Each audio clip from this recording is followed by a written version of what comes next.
that's what's kind of interesting. There's sort of these systems that are, ERP can be one size fits all.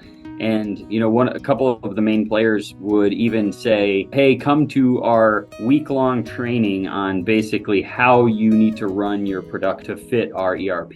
I'm not joking. There was actually that existed. That would have been tough for us to do, especially for me sitting in IT and, a leadership position, to tell the production team, hey, you need to change all of your processes. Here's the new way to do it because our ERP says so. Really, instead, what we got to do is evaluate our processes, say, okay, how are we doing this, that, and the other, and then see how that fit in with OmegaCube. And much of the time it did without a problem, but where it didn't, then OmegaCube was able to adapt. And occasionally they were able to come up with an idea and say, hey, actually we've seen people do production this way. We built our system this way for a reason. Have you thought about running this kind of system or operating this way? And we've actually been able to take some of the OmegaCube ideas into the production floor. But for the most part, it's been really adapting in our little mini implementations, adapting OmegaCube to, this is what we do. That's a little unique. And so we're going to have the